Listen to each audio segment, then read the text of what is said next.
रात के अंधेरे में पाकिस्तान की एक सुनसान सड़क, और उस सड़क पर एक लाश पड़ी थी। मगर सवाल ये नहीं था कि वो लाश किसकी थी। सवाल ये था कि उस लाश को देखकर एक औरत क्यों रो रही थी। वो औरत जिसने खुद उस लाश को अपने ट्रक से कुचला था। उसके हाथ कांप रहे थे, उसकी सांसें फूली हुई थीं और वो सिर्फ 21 साल की थी। उस रात एक बूढ़े नौकर की मौत हुई, मगर उस मौत ने एक ऐसे राज का पर्दाफाश कर दिया जिसने 2 मुल्कों की तारीख बदल कर रख दी। ये कहानी है एक ऐसी बहू की जिसने अपने ससुराल में घुसकर उसी के घर को तबाह कर दिया। ये कहानी है एक ऐसी बीवी की जिसने अपने शौहर की नींद हराम कर दी। और ये कहानी है एक ऐसी माँ की जिसने अपने बेटे को ये सबक दिया कि वतन खून के रिश्तों से भी बड़ा होता है। ये कहानी है सहमत खान की। आज हम आपको ले चलेंगे उस रात की अंधेरी गलियों से लेकर 1971 की जंग के गर्भ तक, जहां एक बेटी ने अपने मरते हुए बाप की आखिरी इच्छा पूरी करने के लिए अपनी जिंदगी दांव पर लगा दी। जहां एक बीवी ने अपने शौहर के घर में घुसकर उसी की हुकूमत की कमर तोड़ दी। और जहां एक मां ने अपने बेटे को एक ऐसी विरासत दी जिसका खजाना सिर्फ दुनिया नहीं बल्कि खुदा भी तारीफ करता है। साल था 1971। हिंदुस्तान पाकिस्तान के बीच जंग के बादल मंडरा रहे थे। इसी कश्मकश में कश्मीर का एक बिजनेस टाइकून था, हिदायत खान। उसकी पहुंच दोनों मुल्कों के दरों तक थी। पाकिस्तानी फौजी उसे अपना भाई कहते थे, लेकिन वो भाई नहीं था, वो हिंदुस्तान की आंख था। रॉ का एक अनमोल एसेट जो सालों से दुश्मन की हर चाल की खबर दिल्ली तक पहुंचा रहा था। लेकिन किस्मत को कुछ और ही मंजूर था। जब जंग की सीमा पर थी, हिदायत को पता चला कि उसके पास जिंदगी के बस कुछ ही हफ्ते बचे हैं। Terminal lung cancer. उसकी मौत से नहीं, अपने देश की हत्या से डर लग रहा था। उसने अपनी बेटी को बुलाया। हिदायत ने कमजोर आवाज में कहा, सहमत बेटा, मेरी तरफ देख।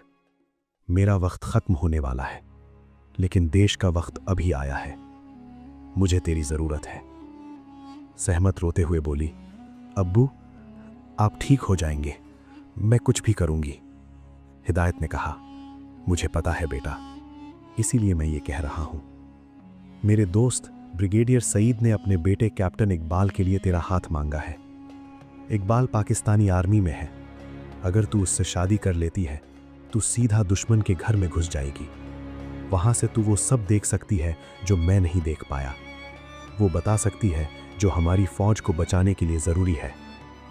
सहमत ने हैरान होकर कहा, लेकिन अब्बू, मैं तो कॉलेज जाती हूं, मुझे कुछ नहीं आता, और अभिनव से मेरी मंगनी पक्की है। सहमत का दिल 2 टुकड़ों में बट रहा था। एक तरफ उसकी जिंदगी थी, उसकी जिंदगी का प्यार अभिनव था। दूसरी तरफ मरते हुए बाप की आखिरी इच्छा और हिंदुस्तान का कर्ज। सहमत ने अपने पिता की आंखों में देखा। एक आंसू टपका। उसने नजरें फेरी, गहरी सांस ली और एक नए अटल इरादे के साथ मुड़ी। उसने कहा, मैं तैयार हूं अब्बू, मैं जाऊंगी। और उस एक हाँ ने एक मासूम लड़की की मौत और एक फौलादी आदमी के जन्म की कहानी लिख दी। लेकिन हर राज की एक सीमा होती है। घर में एक पुराना नौकर था, अब्दुल। वो सालों से सईद परिवार की सेवा कर रहा था और उसकी निगाह तेज थी। एक दिन जब घर में कोई नहीं था, अब्दुल ने सहमत के बाथरूम में झांका और वो जाल देख लिया। सहमत समझ गई, अब उसके पास सिर्फ एक ही रास्ता बचा था। उसने नीचे खड़ी फौजी ट्रक की तरफ दौड़ लगाई। बिना किसी हिचकिचाहट के वो ट्रक लेकर अब्दुल के पीछे दौड़ पड़ी। ठोकर, और अब्दुल ने हमेशा के लिए आंखें बंद कर ली। सहमत ने उसे कुचल दिया। सहमत बाथरूम में घंटों बैठी रही, पूरे कपड़ों में, शावर के नीचे, एकदम खाली निगाहों से देखती रही। पानी उसके खामोश आंसुओं में घुल रहा था। ये जीत नहीं थी, ये कत्ल था। जासूसी की दुनिया में इसे कोलैटरल डैमेज कहते हैं, लेकिन सहमत के लिए ये पहला खून था और ये आखिरी नहीं होने वाला था। मसला यहां खत्म नहीं हुआ। इकबाल का बड़ा भाई मेजर महमूद मिलिट्री इंटेलिजेंस में था। उसे अब्दुल की मौत पर शक था और वो सच के बहुत करीब आ चुका था।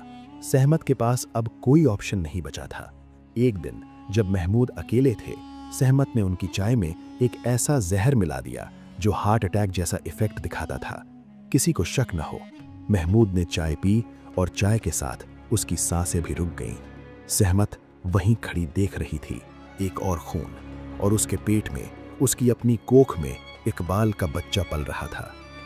दिसंबर खत्म होने को था, जंग अपने आखिरी दौर में थी, लेकिन सहमत का कवर अब ब्लो होने ही वाला था। रॉ ने उसे वहां से निकालने का प्लान बनाया। एक सुबह बाजार जाने के बहाने वो हमेशा के लिए उस घर से निकल गई। जैसे ही उसके पैरों ने हिंदुस्तान की मिट्टी को छुआ, उसने घुटने टेक दिए और जमीन को चूम लिया। वो रोने लगी, लेकिन उन आंसुओं में दर्द भी था और एक गर्व भी। उसने अपना वादा निभाया था, उसने अपने बाप की आखिरी इच्छा पूरी कर दी थी। हिंदुस्तान लौटकर सहमत को चैन नहीं मिला। अब्दुल का चेहरा, महमूद की तड़प और इकबाल का धोखा खाया हुआ चेहरा उसे सोने नहीं देते थे। उसने सारी दौलत ठुकरा दी। वो पंजाब के छोटे से कस्बे मलेर कोटला चली गई, जहां अब्दुल का परिवार रहता था। वहां रहकर एक आम सी औरत बनकर उसने अपनी जिंदगी का मकसद बदल लिया।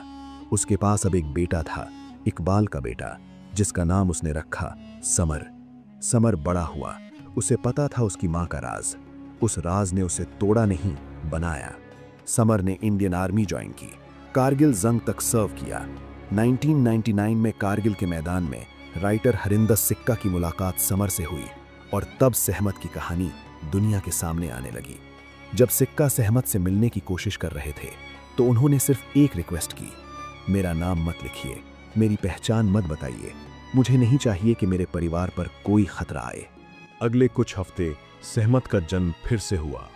रॉ की सबसे कठोर ट्रेनर्स ने उसे ऐसे ढाला जैसे लोहा ढलता है आग में। लेकिन असली इम्तिहान तो उसके सामने था, रावलपिंडी में। और शादी हो गई। सहमत खान अब बेगम सहमत इकबाल सईद बन गई थी। रावलपिंडी के एक बड़े से बंगले में पाकिस्तानी फौजियों के बीच एक आदर्श बहू का किरदार निभाने लगी। सुबह जल्दी उठना, सबके लिए नाश्ता बनाना, सास ससुर की सेवा करना। इकबाल, जो सीधा साधा आदमी था, अपनी बीवी से सच्ची मोहब्बत करने लगा। लेकिन उस कबर्ड में एक राज था, एक छोटा सा रेडियो ट्रांसमीटर जिसका एंटीना सहमत बाथरूम की खिड़की से बाहर लटका देती थी, एक कॉपर वायर के साथ। छोटी छोटी बीपों में बड़ी बड़ी खबरें छिटी होती थीं। Morse code. उसकी बीपों का मतलब था कौन सी बटालियन कहां जा रही है, किसकी छुट्टियां कैंसिल हुई हैं, रावलपिंडी में इतनी हलचल क्यों है। और ये खबरें जाती थी सीधा हिंदुस्तान के रॉ हेडक्वार्टर में। नवंबर 1971, एक रात जब घर में सब सो रहे थे, सहमत ने अपने ससुर के स्टडी रूम में कदम रखा। एक मौका, सिर्फ एक। उसने वो फाइल खोली जिसे खोलने की मनाही थी, और जो उसमें लिखा था उसने सहमत के पांव तले जमीन खिसका दी। पाकिस्तान का सबसे खौफनाक सबमरीन PNS गाजी चुपके से कराची से बे ऑफ बंगाल की तरफ रवाना हो रहा था। उसका मिशन था हिंदुस्तान का सबसे तगड़ा जहाज INS विक्रांत को तबाह करना। विक्रांत ही वो जहाज था जो ईस्ट पाकिस्तान को घेरने की प्लान की कमर की हड्डी था। अगर विक्रांत डूब गया तो 1971 की जंग का नतीजा कुछ और होता। सहमत को समझ आ गया, ये खबर अभी इसी पल हिंदुस्तान तक पहुंचा देनी है। उसने वो कोऑर्डिनेट्स, वो डेट्स और रूट याद कर लिया। अपने कमरे में जाकर मैसेज भेज दिया। बीपिंग और तेज थी और ज्यादा अर्जेंट। हिंदुस्तान में उस मैसेज ने हल्ला मचा दिया। लेकिन सहमत ने सिर्फ खबर नहीं दी, उन्होंने हमें वक्त दिया। और इसी वक्त ने इंडियन नेवी को एक मास्टर स्ट्रोक खेलने का मौका दिया। विक्रांत को चुपके से विशाखापट्टनम से हटाकर अंडमान निकोबार आइलैंड्स के पीछे छुपा दिया गया। लेकिन दुश्मन को यकीन था कि विक्रांत वहां है, इसलिए विजाक पोर्ट से रेडियो सिग्नल्स की बारिश कर दी गई जैसे विक्रांत वहां हो। यहां तक कि लोकल मार्केट में हजारों अंडे और मीट का ऑर्डर दिया गया ताकि पाकिस्तानी जासूसों को लगे कि इतने बड़े जहाज के लिए राशन जा रहा है। गाजी इस जाल में फंस गई। 3-4 दिसंबर की रात वो विजाक के समुद्र में अपने शिकार का इंतजार कर रही थी, लेकिन शिकार वहां था ही नहीं। तभी एक पुराने इंडियन डिस्ट्रॉयर INS राजपूत ने वहीं से गुजरने की कोशिश की। कैप्टन को सोनार पर कुछ हरकत महसूस हुई। हथौड़ा पानी में फेंका गया, डेप्थ चार्जेस। लेकिन जो हुआ वो एक आम धमाका नहीं था। डेप्थ चार्जेस गाजी के इतने करीब फटे कि उनकी शॉक वेव ने गाजी के अंदर रखे टॉर्पीडो और माइंस को ट्रिगर कर दिया। एक भयंकर अंदरूनी धमाका हुआ। गाजी का खेल खत्म। उसके 92 जवानों की रूह भी समुद्र में समा गई। गाजी के डूबते ही बे ऑफ बंगाल पर हिंदुस्तान का राज हो गया। विक्रांत बाहर निकला और ईस्ट पाकिस्तान को चारों तरफ से घेर लिया। सहमत की एक खबर ने जंग का रुख बदल दिया था। अप्रैल 2018 सहमत खान ने इस दुनिया को अलविदा कह दिया।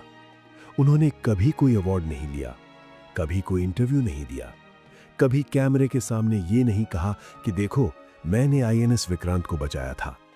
वो आईं, उन्होंने अपना फर्ज निभाया और अंधेरों में ही वापस चली गईं। लेकिन उनकी कहानी आज भी हमें सिखाती है कि असली हीरो वो नहीं होते जो रेस में आगे होते हैं। असली हीरो वो होते हैं जो रेस से अलग होकर भी देश के लिए दौड़ते हैं। तो अगर आपको लगता है कि ऐसी कहानियां सबसे पहले पहुंचनी चाहिए आप तक, तो इस वीडियो को लाइक करें। और हाँ, ऐसी ही सिनेमैटिक, सस्पेंस से भरी और दिल छू लेने वाली कहानियां देखना चाहते हैं तो चैनल को सब्सक्राइब करना मत भूलिएगा, क्योंकि यहाँ कहानी सिर्फ सुनाई नहीं जाती, दिखाई जाती है। अगली वीडियो में हम एक और ऐसे ही गुमनाम हीरो की कहानी लेकर आएंगे। तब तक के लिए अपने देश पर गर्व करो और अपनी ज़बान पर जय हिंद रखो।